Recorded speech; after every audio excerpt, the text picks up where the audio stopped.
Okay. The Board of Direct Entry Midwifery meeting is convening at 8:09 a.m. on September 24th, 2020. I will now call roll. Meredith Klein, I'm here. Wendy Smith. Here. Beth Iva.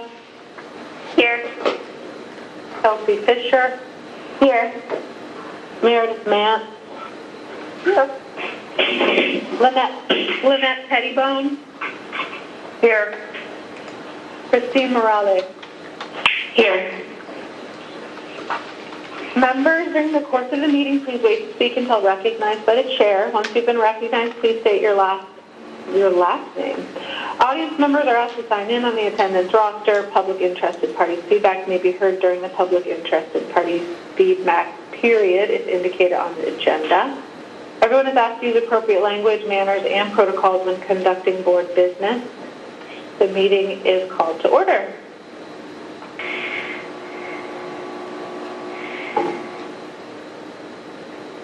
So now we're looking at the agenda, and the next item is approval of the agenda.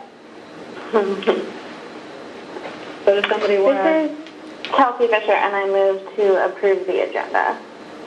This is Beth Iva, I second. Okay, a motion's been made, so I'll call a roll again to approve it. Is that right? Correct. Okay, so Mary Klein, aye. Wendy Smith, Aye. Beth Iva, Aye. Kelsey Fisher, Aye. Meredith Mance, Aye. Lynette Pettibone, Aye. Christine Morales. Aye. Okay. So, great, that's approved.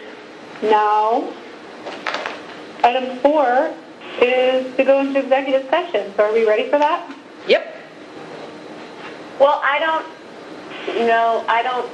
do we have a separate phone number for that? No, this is Sylvie. You'll stay on this phone. The public has a separate phone number, so we will mute them so that they can't hear you. Oh, that's great. Okay, great. Thank you. Okay, let me get to that other script. Okay, the Board of Direct Entry Midwifery will now meet in executive session pursuant to ORS 192.6602S and ORS 676.595 for the purpose of considering information or records that are exempt by law from public disclosure at 8:11 a.m. on September 24th, 2020. Representatives of the news media and designated staff shall be allowed to attend the executive session. All other members of the audience are required to leave the room. Are there any representatives of the news media in the audience? No. No. Okay, recognizing there's no news media in attendance, all other audience members are asked to leave the room during the executive session. We will return to open session before taking any final action or making any final decisions. So we are now in executive session. Yeah, the Board of Direct Entry Midwifery will now exit executive session and reconvene open session at 9:44 a.m. No final decisions were made and no votes were taken in executive session. Members of the audience are welcome to return, and representatives of the media may once again report all board discussions and actions. Okay, so this is Sylvie. Is there anybody from the public on the public phone? Yes, it's Sharon Hugh. Good morning, Sharon. So they just got done with the executive session. So we are currently on item 5, almost ready to go into item number 6. Thanks for hanging in there. I know it took a little bit longer than they were expected, but they had a bunch of stuff to talk about. So board members, you do have one public member on the phone, so you can go ahead on with your item number 6. And Sammy's in the room too, who can summarize where you're at and what's going on with that. Yes. I'll just...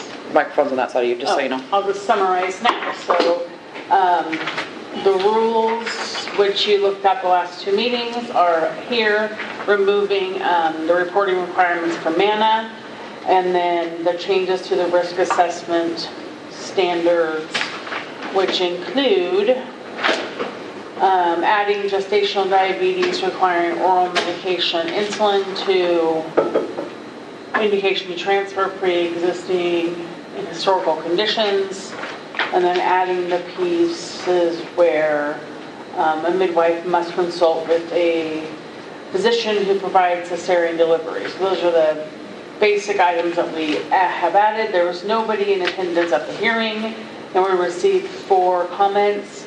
In summary, all the comments agreed with removing the manostats based on vital records having most of the same information, and the other one was requiring a consult with the physician who can perform cesarean sections for 1 or 2 VBACs. Those were kind of generally the comments that were received, and now it's up to you to decide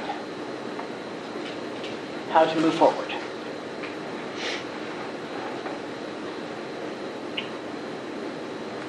So is our intention to vote on these today together as a group or individually? So this is Sylvie. I think that probably depends on our... I was just going to say, it depends on how you feel.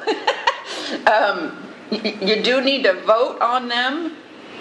You guys can talk about it. So first off, what I think that you guys need to do is talk and discuss any of the public comment, because you're supposed to take that into consideration. So I would just at least talk through all of that, and then talk to each other and kind of feel on how you want to vote, whether you want to vote individually, which we can totally do that too, or if you're all on the same page, we can do one vote. But that's kind of where you guys are at. Can we... Okay, go ahead. Come on, Beth. This is Kelsey, and I just wanted to quickly check in to make sure that everybody had access to and read the public comments.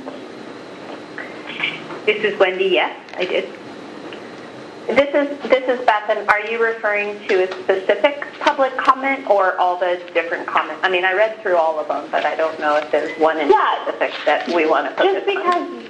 Just because we only got them yesterday afternoon, I just kind of wanted to make sure that we have like a level playing field of everybody had time to read it all. Right. Yeah, this is Beth. I think I did read them all, if they were the ones that were attached to the meeting materials yesterday. There weren't a lot. There wasn't a ton of public comments, but yeah. Yeah, I mean, I think the most controversial, obviously, is the VBAC, the requirement for the VBAC, and the common theme, which it always is the hardship that it places on providers, especially in rural areas. But I want to remind everyone that our rules allow for a telephone consult, and I think as we move forward in trying to develop kind of more of a co-care situation or alliances and relationships in the community, I mean, I feel like this does nothing but help to serve that. I still feel very, very strongly that risk assessment is not always fabulous, and I know that we always want to make people get better, but one of the ways to get better is to learn more about considerations that are necessary in these kind of cases. And the only way to do that is to have a conversation with someone involved in those kind of cases. So, I mean, and just anecdotally, I see issues all the time where, risk assessment takes one risk at a time into account and doesn't take them all together and realize how they are compounded. And I feel like there is a lot to learn, for risk assessment in the community midwife community. We have a lot to learn from you, but I think there is something to learn about surgical management from us. And I know it's difficult. I know it's another piece, but if we're saying that we allow it to happen over the phone, then all this does is help to create relationships that are stronger. I still want to acknowledge that I'm hearing what people are saying, though, because if it really is about the surgical management, it makes sense to be discussing the surgical management that you have access to. And I think in an ideal world, we would be consulting with the place that we're most likely to go. And, you know, I don't know how valuable it is for someone from Southern Oregon to consult with you, Wendy, when, you know, the expectation of what happens when you walk through legacy stores is really different than if you walk through a hospital in Southern Oregon or Bend. But how does that change? I mean, I think if someone is hellbound on having a VBAC, they're going to do it out of hospital. They deserve hearing the risks. The state of Oregon, have at it to petition for making VBACs readily available in hospital settings. But I don't think, for me, it's not the VBAC in a hospital setting versus VBAC at home. It's would an elective repeat C-section be a safer option in this case if that's what's available? I mean, but if you're asking somebody at St. Charles, they're always going to say yes because they don't support VBAC. And anecdotally, I've heard that they don't support VBAC to the point that they deny people epidurals when they're trying to have a vaginal birth. Well, I think I think then if that piece of education needs to be corrected, there are people at that institution who I'm happy to reach out to, our MFMs are happy to reach out to, and clearly there maybe needs to be a change, or maybe that's a perception that's being perpetuated without really being a reality. So I think, like I said, I really do think the more we create conversations and relationships and get people to understand the work that you do, the better our public is, the better the safety of our public is going to be, and the better we are going to work together. I mean, if we continue to sort of perpetuate these feelings of we cannot get together, then we're never going to get together. I mean, the point we're trying to move towards is being more unified as an entire obstetrical community, and to allow for these, reputations and hearsays to persist and then change our rules around it is to me just wrong and not allowing us to move further, and that's upsetting to me. Well, and go ahead, Meredith, sorry. So, Wendy, I completely understand and agree and appreciate what you're saying. I am all about, bridge these gaps and, create, I think that's absolutely the path to safer care is fostering these relationships. My concern is that having this rule in place will do the opposite. It will actually cause a bigger barrier between midwives. I get the intention is to create this conversation, right? But in reality, what it can look like for a lot of providers, especially in these other areas, is that it's not actually a conversation. It's more of a, even though it's supposed to be, and that's the intention, it really can feel more like a barrier and an asking for permission kind of situation. So I appreciate what we're trying to get here. I'm worried that this is actually going to do the opposite and create a little bit more of a divide. Well, I mean, somehow we need to move further, and our job on this board is to protect public safety. Not allowing a conversation and a full capacity around decision-making for our clients is not creating public safety. Again, as an obstetrical provider who sees these patients and transports in, I see problems with risk assessment. They are out there.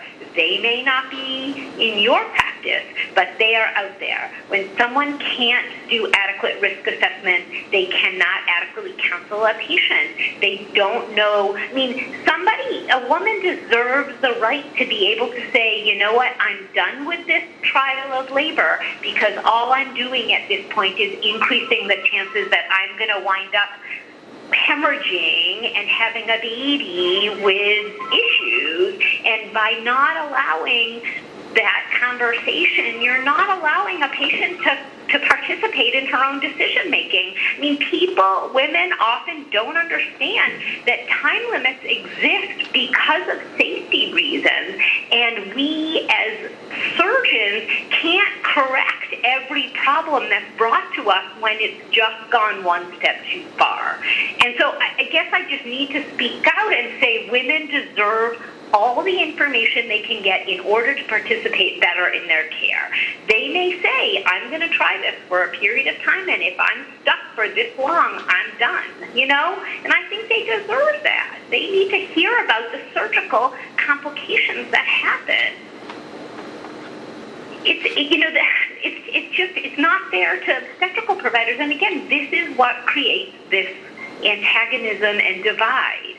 It's just not getting together and being so far out that they can't even rein themselves back in. And I hear what you're saying. I just don't think that's giving everyone the benefit to say that we can get better and we can change.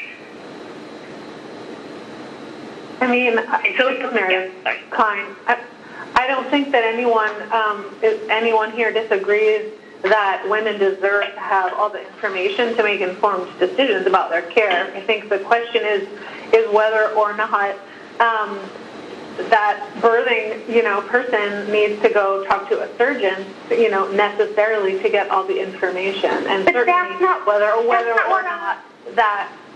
whether or not that is actually going to improve communication or not is debatable, depending on where you are. And we're kind of talking to the lowest common denominator, right? If you see some cases, you see the things that go wrong, and then we're assuming that all midwives aren't able to do a consent process with their clients, which just isn't true. I mean, but you're saying what our guidelines say is that the provider, it doesn't have to be the patient, although it certainly can be the client. It can also just be the provider. And I mean, a provider can take an approach of, hey, I have a woman who's really interested in the VBAC. I just wanted to run the scenario by you and get your take on it. I mean, I don't know that has to be with the provider that's going to provide the care or not. I mean, I understand it's difficult to foster relationships, but I think it is one. If someone calls me and says, "I just want to run this scenario by you," what am I not thinking of, or what's your take on a VBAC? I'm going to give my honest opinion, right? I mean, I understand also we're kind of going to the common denominator, but we have pledged to, improve, and we're here for patient safety reasons, and sometimes you have to go to the common denominator because it's not safe not to. Right, again, I mean, it doesn't have to be an in-person visit. We have said that. We've made that pretty clear. So, I think that the benefit to the actual client, if the midwife is just talking, so say somebody is in an area where there's really no access, so then they call you or somebody else and say, what do you think about VBACs? And then they give them their information. They chart it in their chart, talk to the doctor, I told the client what they said.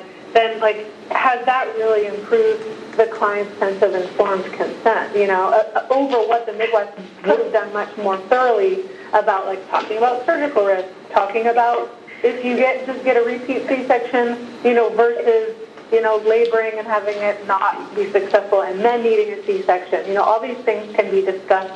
This person has had a C-section already, right? So she's been consented by a physician previously about the surgery, and hopefully she would have been given instructions after her C-section about what to expect with future pregnancies, etc. So it's not that she doesn't have any surgical contact. Well, except that many people Yeah, I mean, what many people walk out of their C-section and, have 6 months to stew on it or a year to stew on it and convince themselves that it absolutely was not necessary. And we hear this, and I go through records, and I see, oh my God, I mean, absolutely it was necessary. And I mean, I think that exists out there, that people, the default really is, they just didn't give me enough time. I would have done this if they'd given me more time. So, I mean, I don't know. I disagree. I feel like I see these issues come up all the time, and people don't really understand what happened. A lot of times the midwives don't understand what happened and led to it. So I guess I feel like that is part of our duty, and I also feel like as a side benefit, it is working towards creating a more allied system and to enhance relationships. I'm kind of interested. I know Christine works also in a hospital environment as a midwife. Do you have any perspective or anything you want to share? I mean, I agree with what Wendy's saying. I think that I think there is not I think a lot of the transports that we get into the hospital do tend to be complications associated with, like, twins or VBACs outside of the hospital. So those tend to be the ones that we get transported into the hospital a lot. So we do see a lot of those, the issues that stem from that. And so I do think that because this rule doesn't require it to be in person, it can be over the phone, so that even if you are in, somewhere outside of Portland or somewhere where there's a hospital that's friendly towards out-of-hospital birth providers, you don't necessarily have to consult with the OB that would be in the hospital you might transport to. So you could at least, I think that would be ideal in most situations if you could, but I think consulting with an OB is just helpful, because I do think that sometimes there are things that you might not think about in terms of specific risk for that patient, or getting their prior operative report to see like what happened with their surgery. I don't know.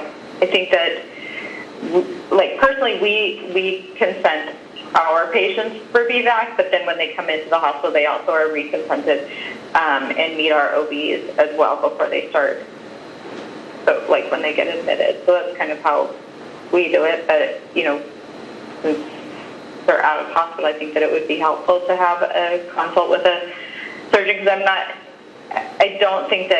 I'm not sure who else they would, because right now they have to, aside from these rules, they have to do it. You guys have to do a consult with somebody, or this is a totally new rule. With somebody. We have no consult. No, there is consult. With who? That's outlined in our who you can consult with, which includes other licensed midwives, CNMs, MDs, and NDs. And I think from my experience, midwives are pretty good about choosing who they consult with. And I want to make it clear that if we don't have the physician requirement, people can still consult with a physician. One of my concerns about this is from the public comment that midwives are perceiving it as to be very burdensome to have to consult with a surgeon for every single VBAC. Can I remind you, too, this is Wendy, can I just remind you, as part of the Oregon Perinatal Collaborative, and I don't know if any of you listen to that or not, but the OHSU maternal fetal medicine docs apparently have a line and they were very generous in saying, we are available for these, and I don't, maybe that needs to be more widely shared in the community, but they certainly all are available. And then I know at Legacy someone is available at all times and is willing to discuss with anybody. And there are less than 100 midwives. It's, there are not that many deliveries. And so I do think that there are groups that have made themselves pretty widely available and could be utilized more regularly. And again, once you start making that call, you are creating a safer space to make the call the next time. It's just going to make things better. I agree. I think it opens good communication in the community between everybody. And I think like the OHSU providers for that consult line are always really receptive and easy to get talk to. So this is Lynette Pettibone, and I was not involved in the original piece of this conversation, and so I don't know all of the history. And it may be too late for me to add this, but I've done quite a bit of research in the last week or so trying to really wrap my head around this. And I did take advantage of Jessica's offer to all the board members to take the Hive course on VBAC and re-listened. I was actually in the room when it was originally recorded. Re-listened to Melissa Cheney talk about her study for HVAC and births in the VBAC in the community setting, labor after cesarean. And I would propose we consider an amendment to the every VBAC getting a consult, and consider that we add some language about VBAC without prior vaginal birth getting Well, that's actually what our language is we're talking about 1 or 2 cesareans without previous vaginal birth require a consult with a surgeon. Is the way the language is right now. I'm going to relook at it just to verify, because that was not my recollection. But thank you, Kelsey.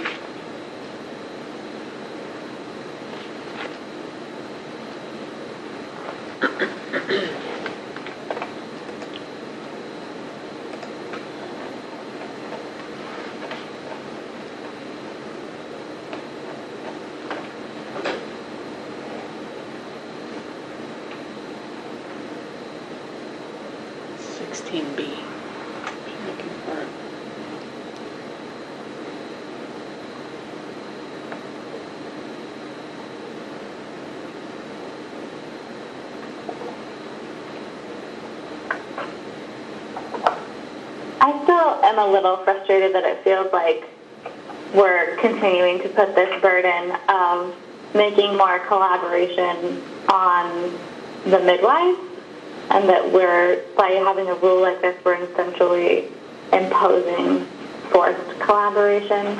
And I know that there's resources like the OHSU perinatal line where anyone can consult, but the midwives have said pretty clearly that they find this to be frustrating and burdensome, and they feel like it's an overstep of the board. And I'm worried that those feelings are going to do the opposite to foster these communications, like that we're going to have midwives that as a result, like it's going to be harder for them to do that. I don't understand that. Can you elaborate? By making it, there's obviously some pushback on this particular rule in general, and that midwives are expressing that they're feeling it's burdensome. And I do agree on fostering these relationships and that we have resources, but I worry with the requirement being included here that we'll have kind of the opposite effect, where it doesn't actually become a place where we're fostering communication, it's where it feels like it's oversight, and so they're less willing to be open with consulting with these OB providers. I just want to remind you that, these are supposed to be low-risk deliveries, where every single study in the community birth literature has shown there to be the greatest morbidity is with VBACs, right? And so the risk of a VBAC is significantly greater than the risk to, a non-VBAC, right? Can you admit that? Yeah, I don't think anybody's arguing that there's not a right. And so in order to continue to safely do something that actually poses greater risk to to mom and baby, we are requesting evaluation or consultation or discussion with people that can help to see all the angles of it, and trying to provide the safest care and minimize risk. I think that my concern is just, will this actually do that? Like, do we have any evidence that forcing this consult is going to improve outcomes? Let's find out. How would we find out? We look at our outcomes. For me to be comfortable with, though. But our outcomes right now show that there is greater risk associated with VBACs. Transport rates are greater, right? There is greater risk all around. What are we going to do to lower the risk? So what are we doing? What are we doing as a board to try to decrease that risk? Because right now, that risk is greater. So isn't it our obligation to try to reduce that risk?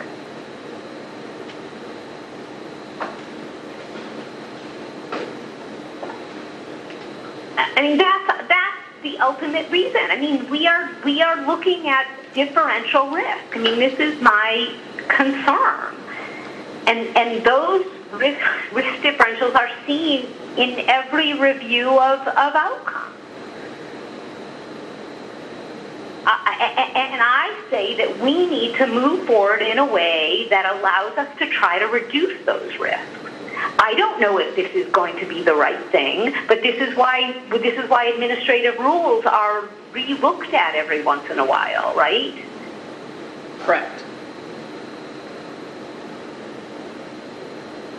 I'm just not sure that's the right question. This is one I think if we're trying to reduce risk from feedback for the communities that we live in, then we need to look at the source of the original cesarean. And I know that ACOG is putting some things out there trying to do that. And I know that Wendy has offered to try and encourage allow VBAC in our hospital, but that's where we need to be focusing our energy. We're going to have a much greater impact on the safety and success of VBAC and the safety of the moms and babies in our communities if that's where we put our energy and in trying to get consults between midwives who have patients that are considering VBAC and providers who perform surgery. Well, that's going to, I don't disagree with you, but right now that's not where those hospitals are at. That's going to require lobbying, that's insurance changes, it's complete paradigm shifts for those hospitals. It's going to take... saying we don't want to do that because it's too hard. It's still something we need to pursue more. Of course, absolutely. But I agree. I don't think it's an if, that it's both. We can do both. I don't think you have to do one or the other. Right? We could have this consult and then also be doing our part in the community to try to increase women's access to safe VBAC from hospitals. Right.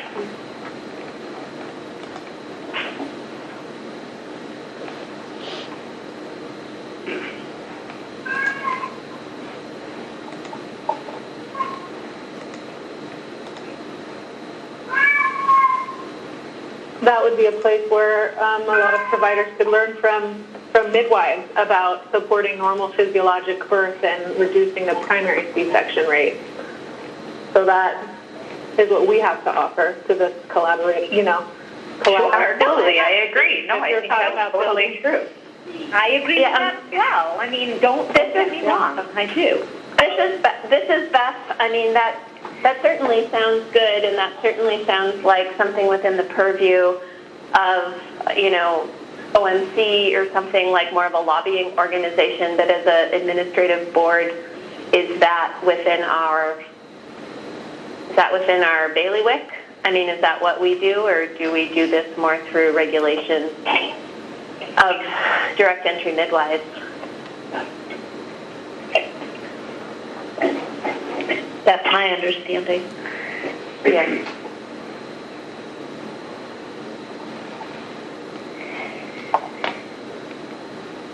I mean, I think again, like, I can't say enough that I absolutely agree with the intention and kind of what we're trying to do with this rule. My concern is the practicality of what it's actually going to do. And I mean, I'm really not sure how much safety is added by me as a midwife making a phone call to an OB that I feel comfortable calling to tell me risks that I relate to my patient. You know, like, we're trying to fix the informed consent issue, and that's still kind of putting it in the same place, just adding a phone call.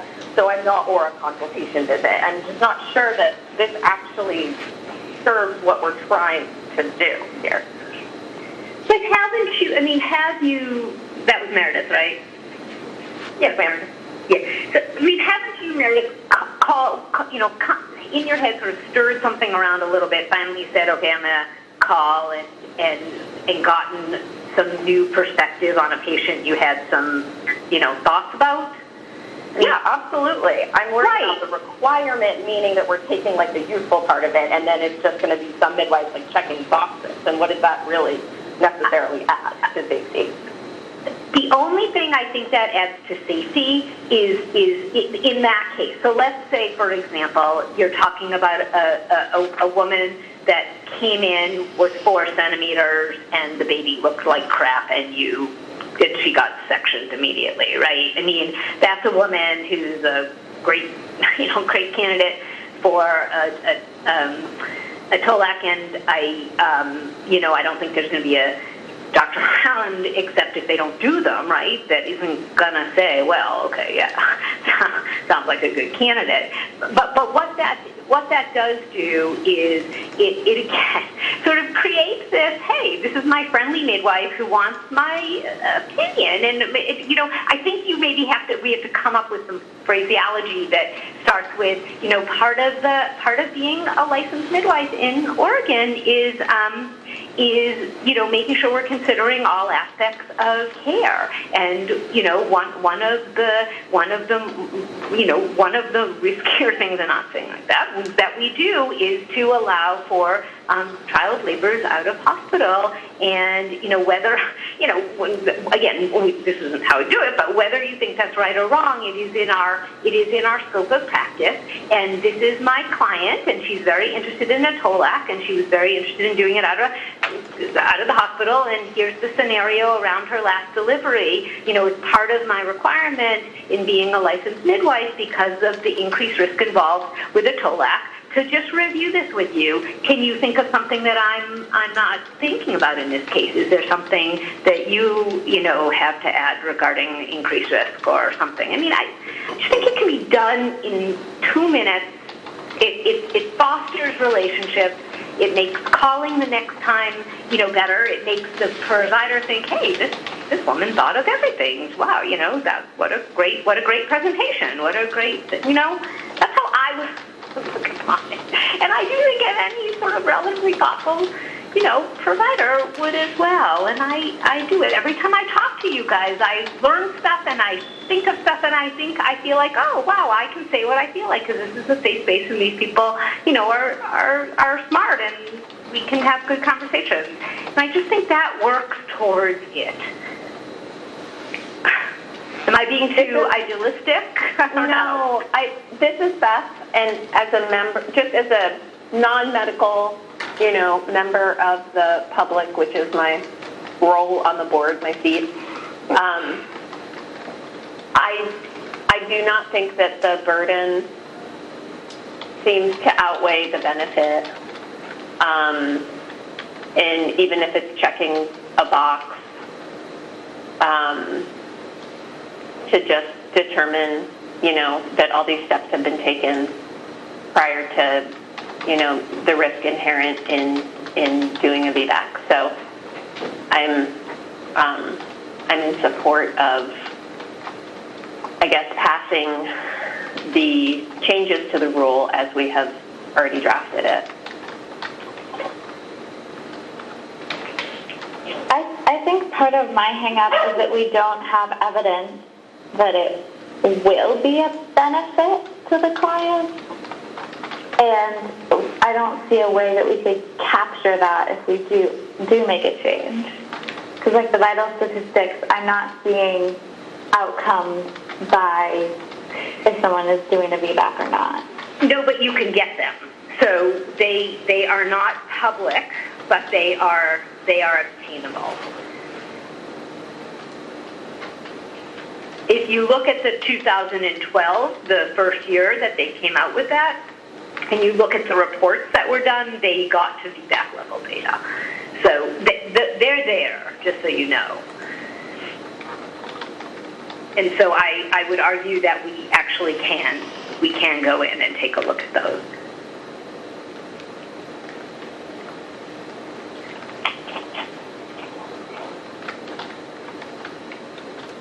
I mean, is that something that we could do before we even decide on this, to see if this is even a problem in our community? It is a problem in the community. We don't, I mean, yes, the answer is you sure. But have we looked at it since that 2012 data? Because there's been a lot of targeted continuing education, and the overall outcomes have definitely improved in the more recent data. But I don't know specifically if VBAC, I don't know what that trend is.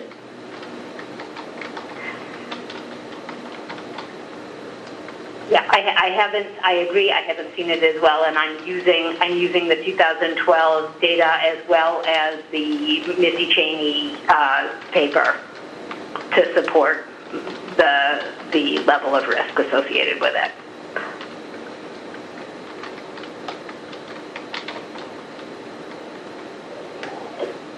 I mean, I guess there's also a discussion of, like, our board does not operate on consensus.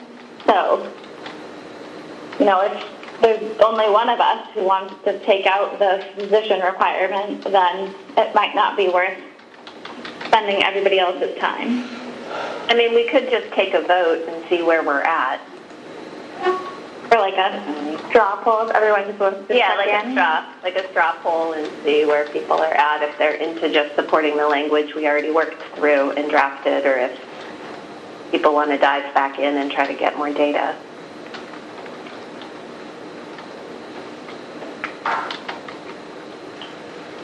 Okay, that's within our protocol to just take a little... I mean, yeah, I think, Meredith, you could just ask everybody to just, go around and say where we're at with it, our feelings on this. Okay. Do you want to start, Kelsey? I feel like those of us who have been speaking... Sure. No, but yeah.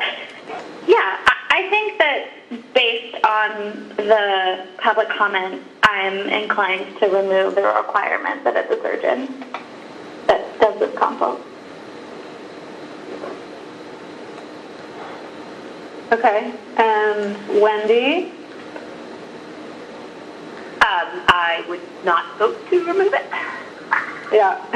And Christine, is that the same for you? Yeah, I'm in favor of keeping it the way it says now. Okay.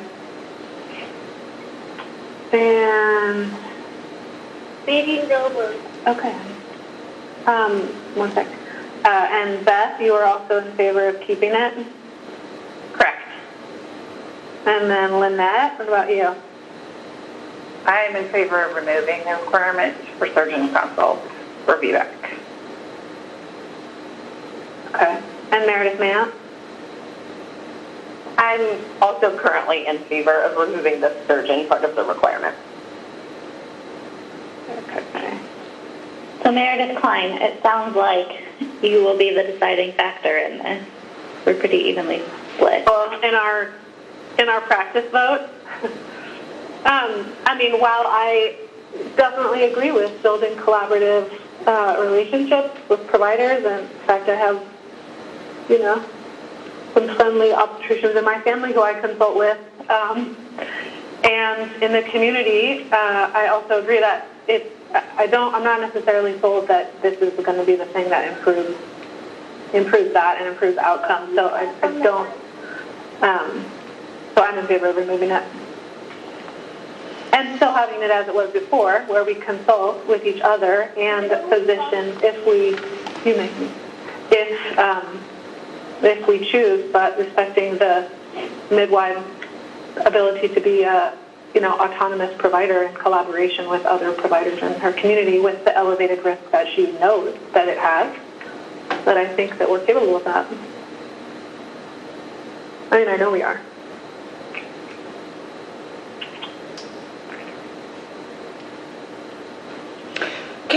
Okay, so this is Sylvie, so I need some clarification. So when you guys are talking about the VBACs, so if everybody could get to item number 16, which is on the indications for transfer, consult, sorry. There's A and B, and both A and B we've added consult must be with a physician who provides cesarean delivery. So those of you who are talking about no, you do not want to keep this, are you talking about no, not keeping it for both A and B or just B? Wait, can you say that again? What's A and B? Yeah, so if you can get to, it's item number 16, which is the indication for consult, pre-existing or historical medical conditions. Then you have 16A and B. So 16A is the 3 cesarean sections with a previous successful vaginal birth. And then B is 1 or 2 cesarean sections without a previous successful vaginal birth. So we in the office need clarification if your intent is to remove the consult with a physician who provides cesarean section from both A and B or just one. On the slide page. This is Kelsey, and I don't think that we're discussing the 3 cesarean consult with a surgeon. I at least would go the other way on that one, especially since it's so much more unlikely. So it's going to be less of a burden because it's going to be happening so much less frequently. But I don't know if anyone else, I don't know where everybody else is on that. I was also just thinking about B. I agree. I do think the language should stay in A.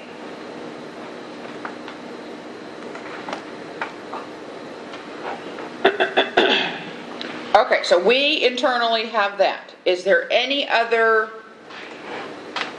because there's other changes there, there's other things that were changed, so we want to make sure that so I have a way that we could probably do this and not have to break them apart individually. So is there any other changes that you guys want to discuss in depth? So don't forget that there's also the twin, which is 17, which is the next page, which is the twin consult, which is both with physicians who provide cesarean section. So I just didn't know if you want to talk about that, or if this VBAC was the only thing that was the hot topic still. We didn't really get any comments on twins, and it does affect fewer people and is a higher risk. So I also feel fine leaving the surgeon consult requirement for twins. This is Meredith Hanson. I agree with that. Okay, so nobody feels strongly about removing that. So nobody's made any comments about removing that. So I'm assuming you're okay.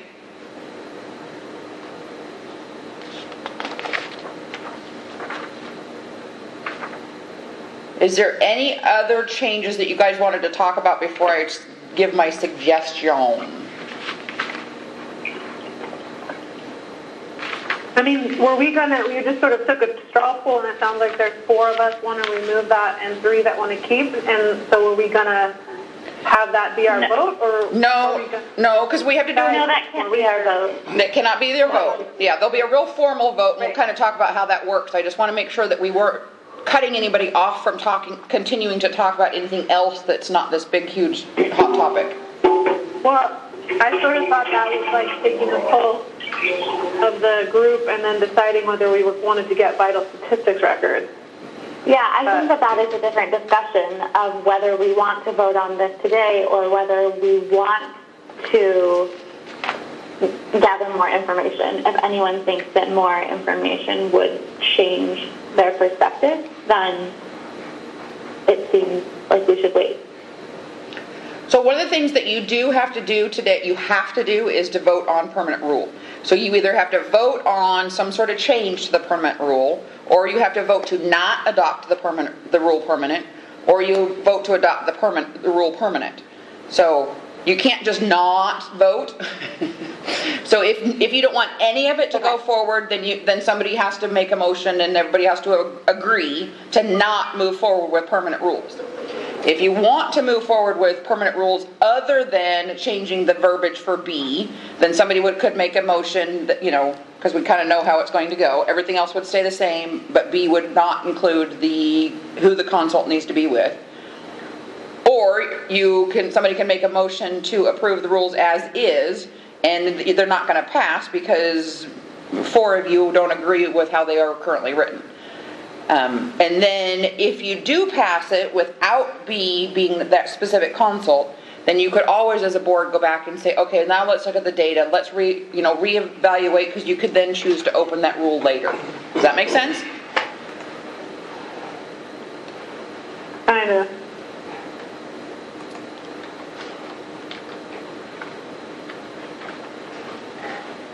And this is Beth, and if we do that vote and we do not approve the rule as written, then does it just revert automatically? I'm sorry, because I feel like we've discussed this previously and I just can't remember. Does it revert automatically to what it was before, or do we now have to draft the language that it will be now? So you have to make some sort of decision today, or some sort of vote.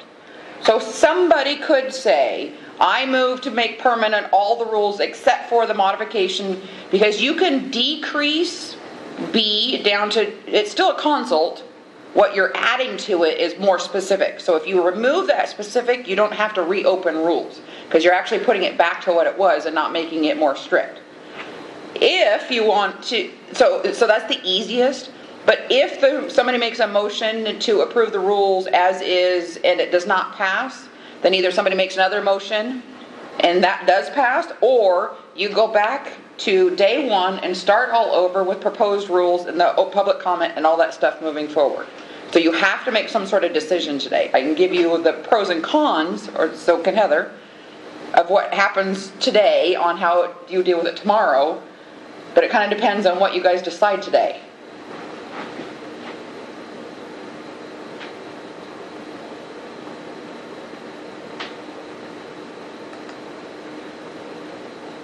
So this is one yes, please give us the pros and cons. So in me listening, I think that obviously I think Wendy, Christine, and Beth all kind of agree that 16B should stay how it is. However,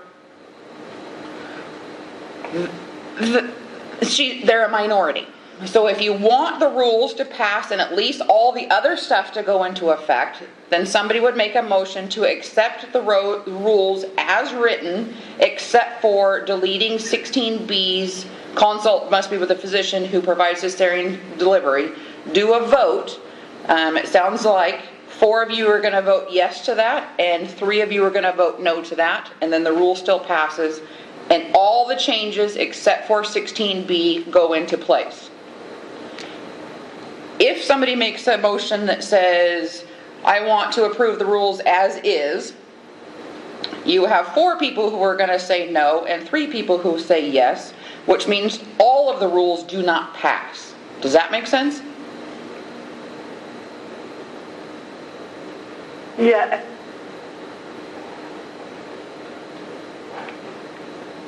And just another formality, because I've obviously ran many board meetings. If somebody does a proposal and you second and then you go through and vote and it does not pass, that does not mean that somebody else can't say, okay, well now I propose this, and then somebody else seconds it, and then you go through and do a roll call and that one does pass. So you guys can do it that way too, to try and figure out exactly how people are going to vote.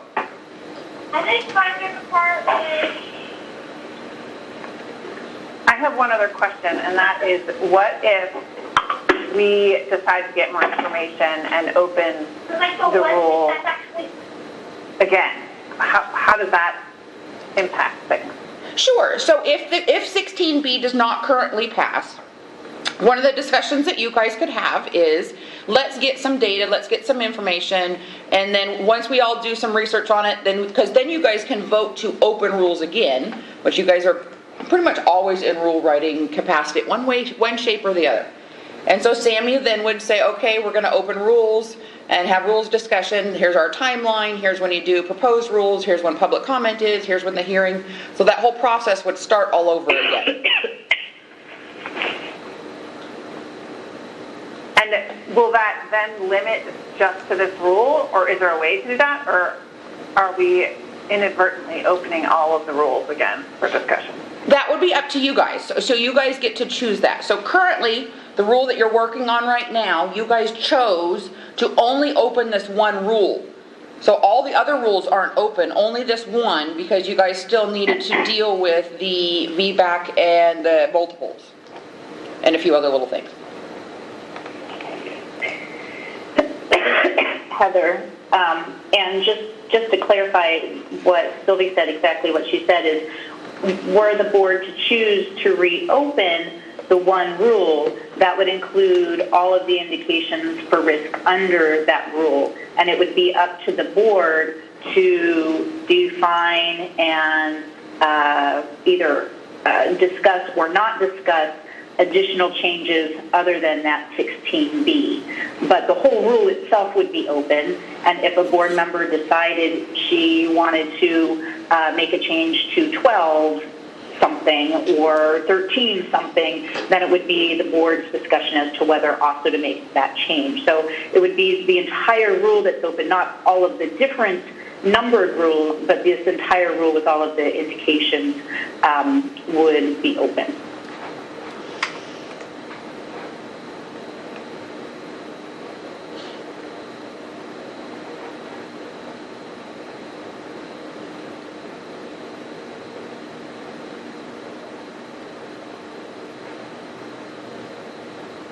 Lynette, were you asking that question just to see, like, if we kind of voted on it today, but then wanted to do a little more research and just sort of reserve the right to rediscuss it again later if we wanted to? Yeah, I was and trying to get the pros and cons of that, because, I mean, obviously there are some pros and cons of opening the rules again, potentially, right? Right. Seems like they've been open a lot.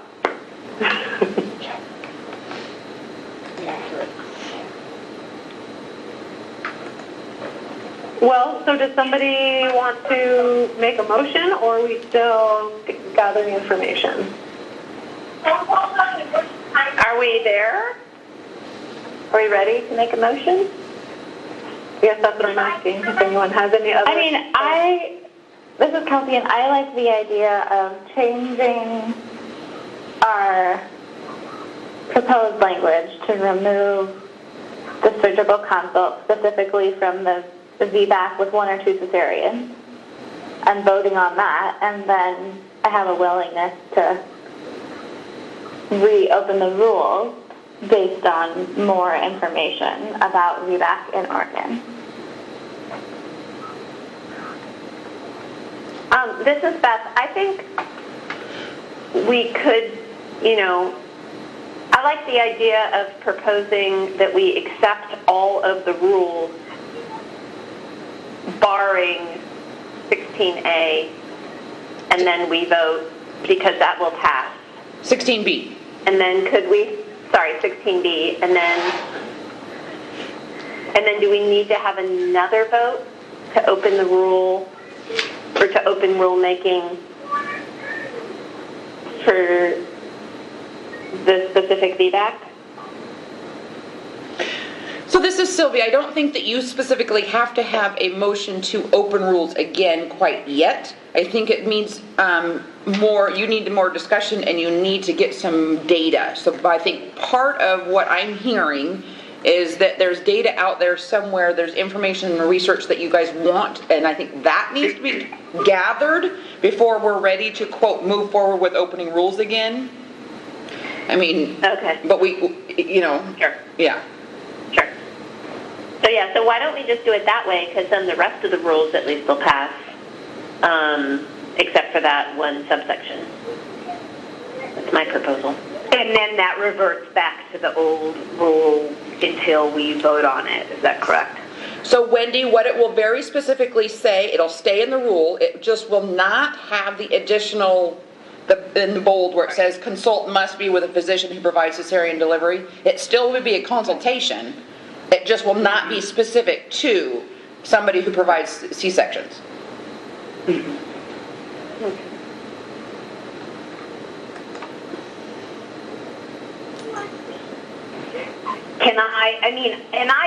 Right, so is there a way for me to vote singly as to wanting to vote on, or wanting to keep that one in, or we just all have to say, no, we're not going to consider that right now? Oh, you absolutely can say something. You can, so it depends on when somebody makes a motion and a second, and then when it goes to your turn to vote, you can say, it depends on how they word it. And so if they say, I move to approve all the language except for 16B to remove the consult with the physician piece, and then you go yay or nay, and you can say no, and here's why I'm saying no. I'm saying no because I believe it should be left in there. Right. Yeah.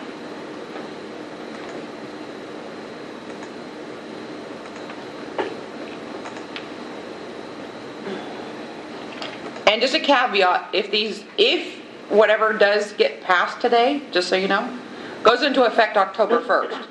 What's the, just like what, a week and a half away? So just so you know.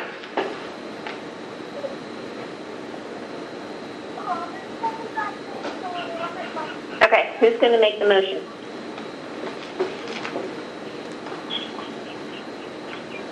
How about you do it? Okay. So I make a motion that we approve all of the rules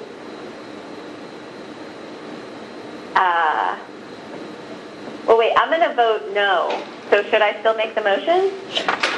Probably. Oh, yeah, probably not. Is that weird? Yeah, that is. You can totally make the motion if you're going to vote no, so it's okay. Okay. But it just probably feels weird. A little bit. Yeah. Well, maybe someone else could do it.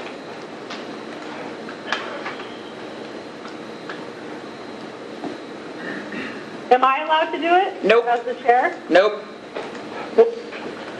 Can we be clear what the motion is? Because there were two different motions that were proposed. One was that we accepted everything with the exception of 16B, reverting, or no, not including the language about the consult required with the surgeon. And then there was another version of the proposal that we accept everything, or that we accept nothing. Correct? That we accept the rules as is was the alternative.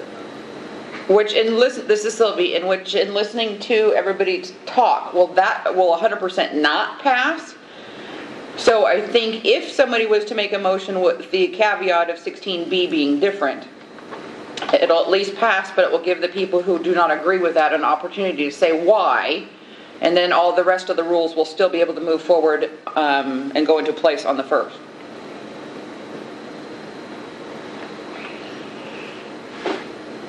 So this is Kelsey, and I move that we vote to adopt the rules with the amendment that 16B removes the consult requirement to be with a surgeon. And this is Heather. Just to clarify, Kelsey, your motion is to adopt and not just to vote, correct? I mean to vote on adopting them.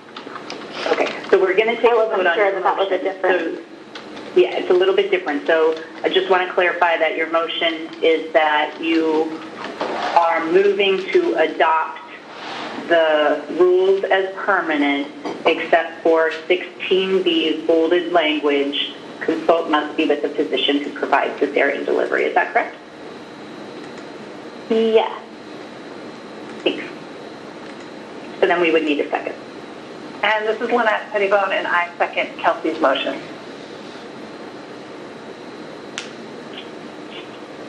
Okay, so let's take a vote. Kelsey? Aye. Wendy?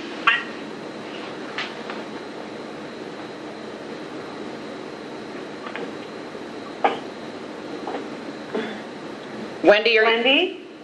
you might be on mute. Are you Darn it, I was on mute. I was so good, too. This is Wendy, and I vote no, and I vote no because I vote to keep 16B as it is currently written in the new rule. Okay, Christine?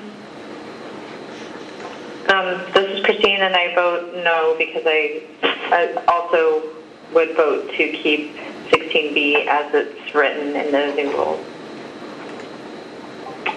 And Beth? This is Beth. I vote no because I would also support keeping 16B as written in the current rule. Okay. Lynette?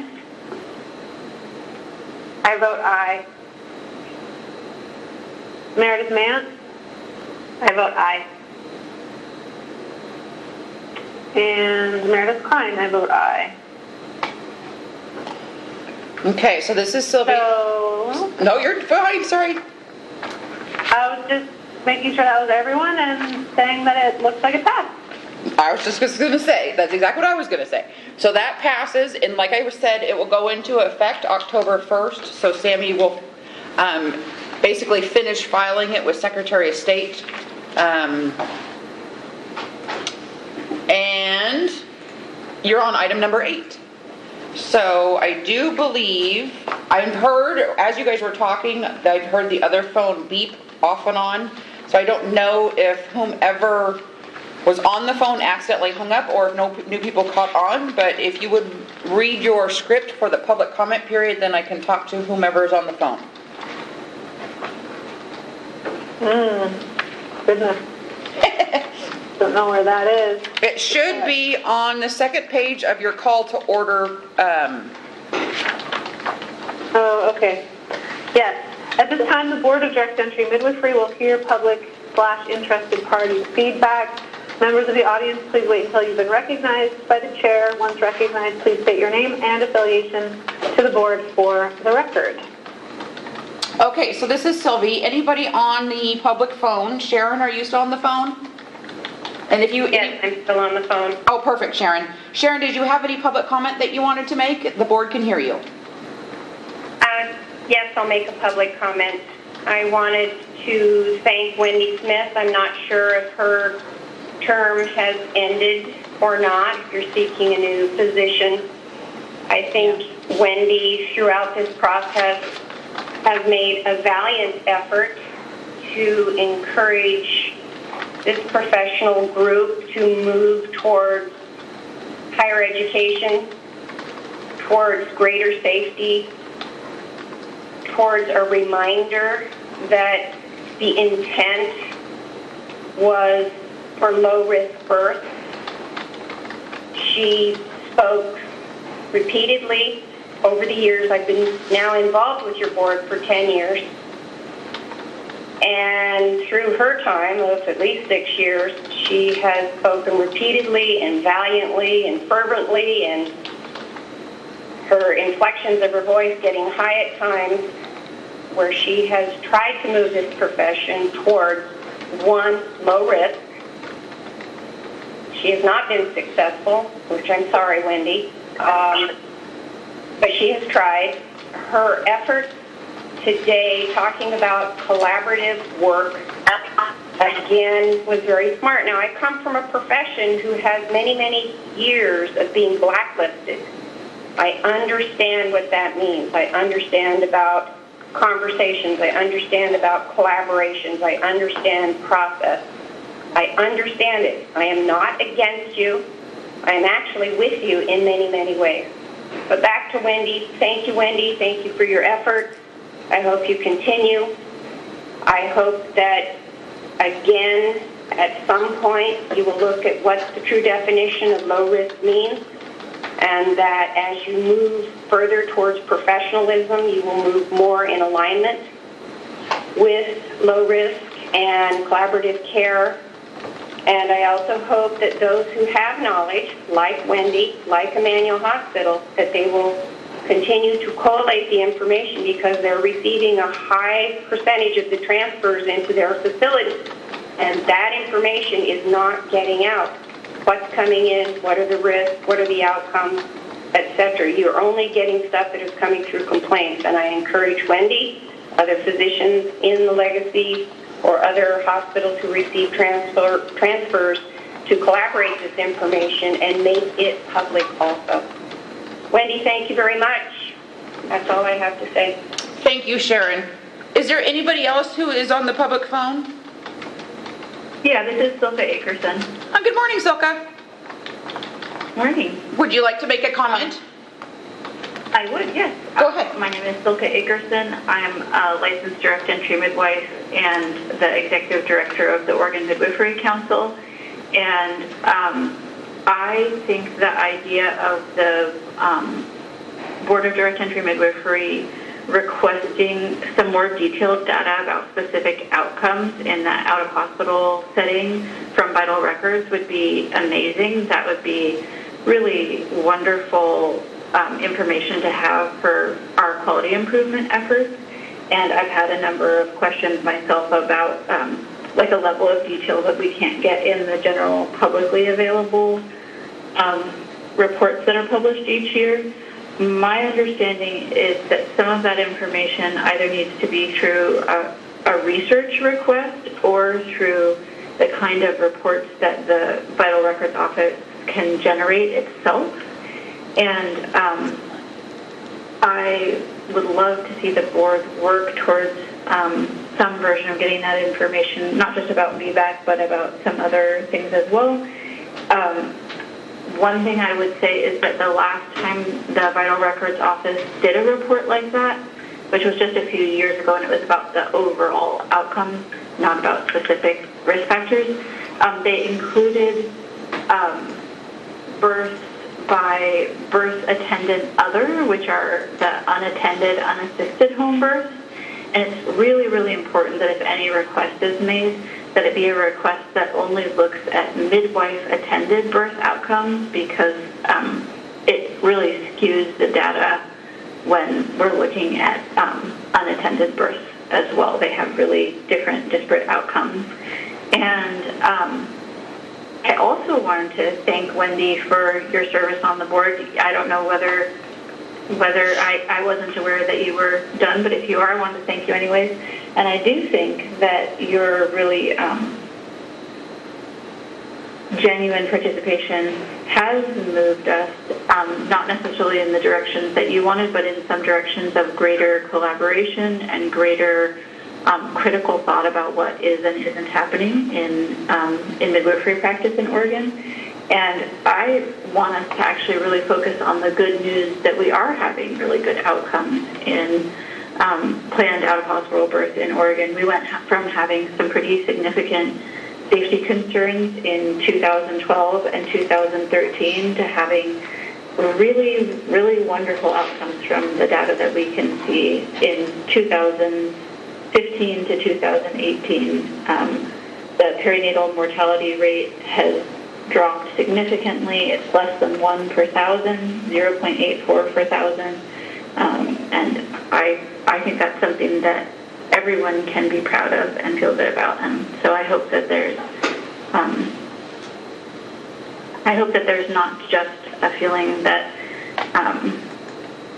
that there are unresolved safety issues. Not that there aren't unresolved safety issues, but I hope that there can also be some acknowledgement that we've come a long way and that there are some really good benefits to the work that every member of the board in the past and the present board has accomplished. That's all. All right, thank you, Silka. Is there anybody else on the public phone? No. Okay. So Meredith, back to you. There's nobody else on the phone. You guys are on item number 9, which is other board business. Anybody have any other board business? Well, this is Wendy. I guess I would like to see if our board could get that data broken down. I actually have tried and can't just do it as a public request. There's costs involved, and just as Ilka was saying, it's not easily readily available to people that want it, but the data is there.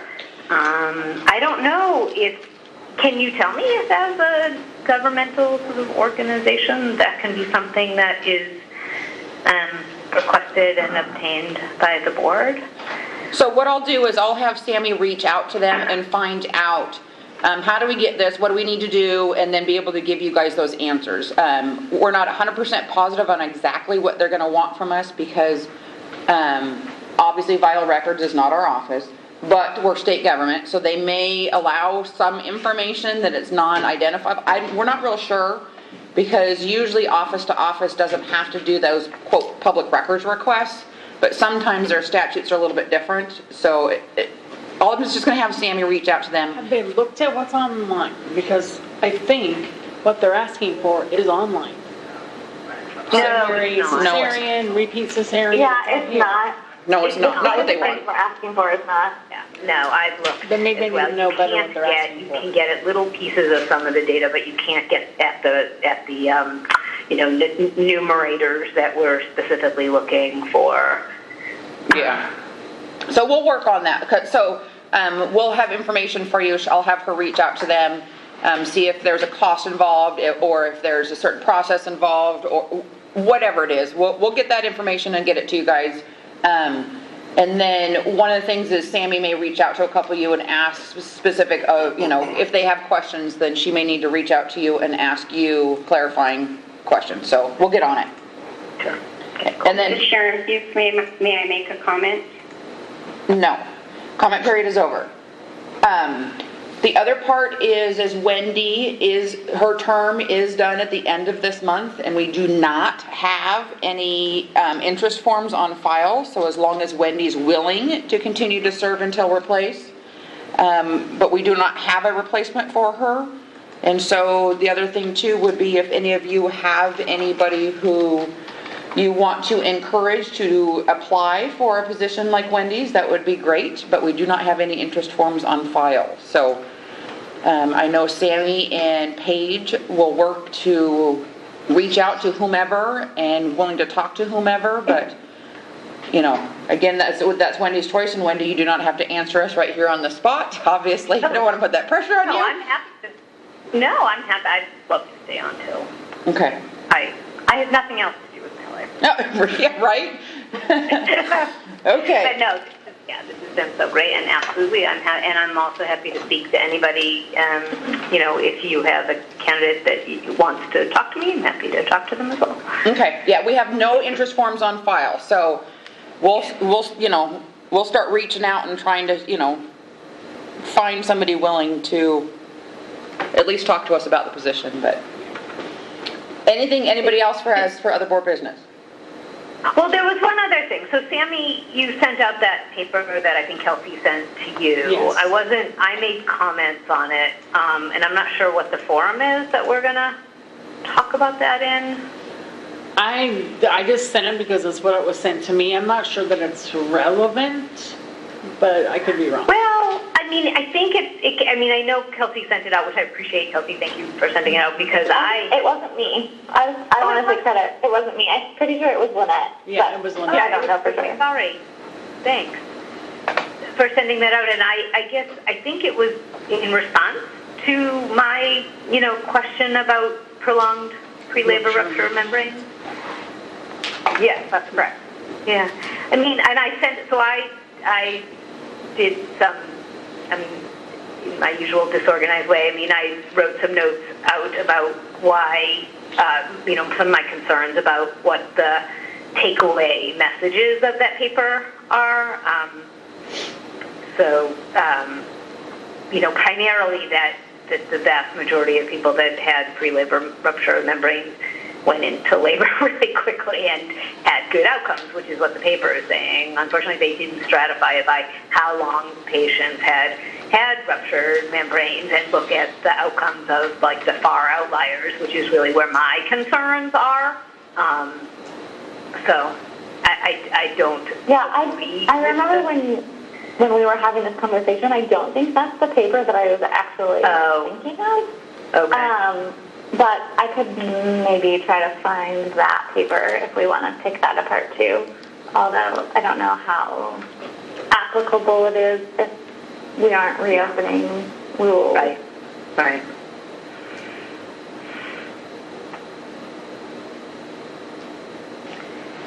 That might be, this might be something that is best handled through the Oregon Midwifery Council in education and sort of, assessing the data. I guess it was sort of disappointing. I suppose that I have read this paper sometime in the past. It was from 1996, and my memory doesn't go back that long, though I suspect I did. But really, it was an incredibly disappointing paper because, honestly, you can tell it was written by like non-clinical obstetricians because it doesn't answer the question that we are all interested in.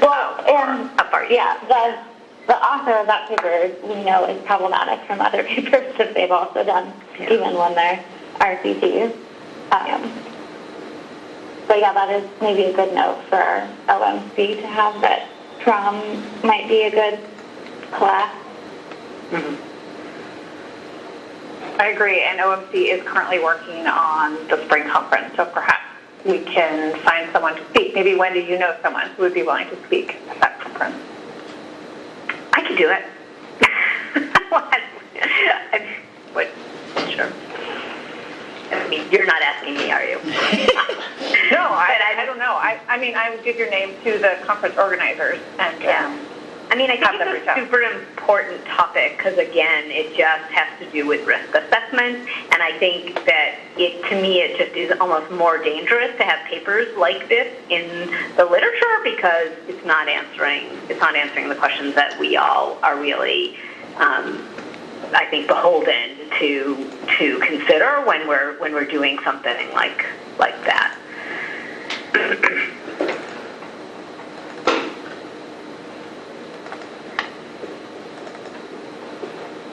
But Silka knows that I love speaking, so yeah.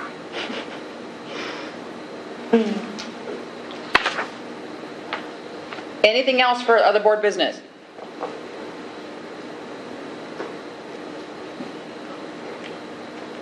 Alrighty.